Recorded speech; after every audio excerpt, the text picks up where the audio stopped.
प्रिय बंधुगण आम आज चलते प्रस्तुत करवा घर पोड़पिठा। तो पोड़पिठा मुझे ये बिरी गोटे ग्लास आउ चाउल गुंड गोटे ग्लास।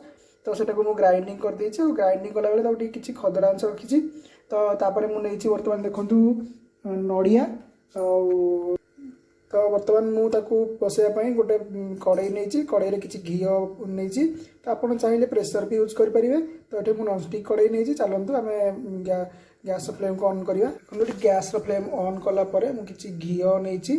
तो घी को मुझे अलरेडी दे देछि। तो घी को दे सारापर गरम हवा दूसरी पात्र को कहते बर्तमान टावाटी गरम हो सारा। तो बर्तमान मुझे बिरी आ चाउल जो पेस्ट करी दे दूसरी से पूरा दवापाई मु नड़ियार यूज करुँची। नड़िया को मुझे अलरेडी टे भाजी देती। तो आप नड़िया आ चीनी पूरा दूसरी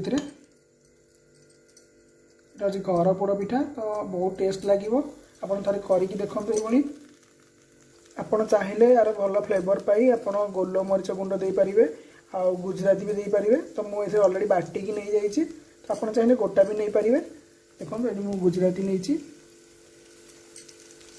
कहते पुणी ता ऊपर सेपटा दे दूसरी पूरा देकी पुणी ता ऊपर आउ थे सेपटा दे दूसरी।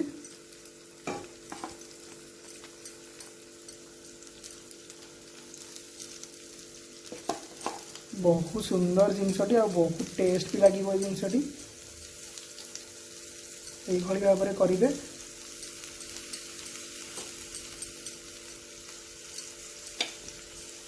आउ गोटे स्टेप आउ कि नड़िया पूरा दूसरी ये तीन प्रस्तुत करी। तो आप जो चाहिए से करेंगे वो पिठाटी को जिते पोड़ पिठाटी जिते पोड़ से टेस्ट आसीज।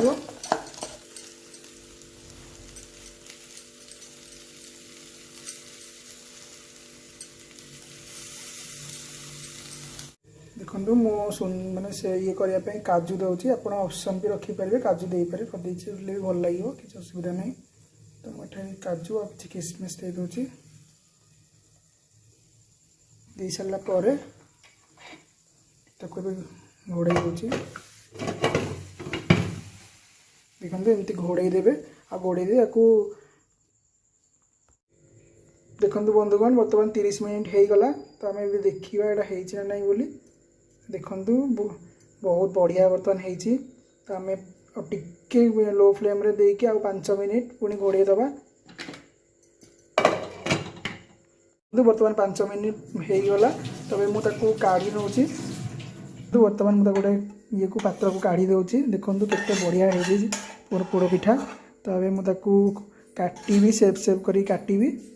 देखो मुझे काटी पोड़ पिठा को पोड़ पिठा बर्तमान देखो साइज रे गला। तो देखो मुझे उठे देखा आपन को आर साइड पट।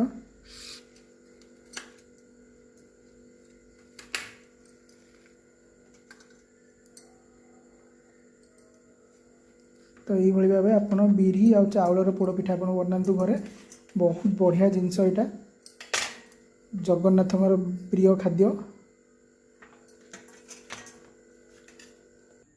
देखु केते बड़ सुंदर है मो पोड़ पिठाटी।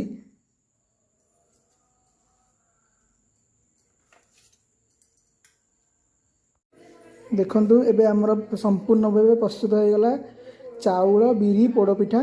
तो आप देखो ये करूँ मो चैनल को सब्सक्राइब कर दिंतु।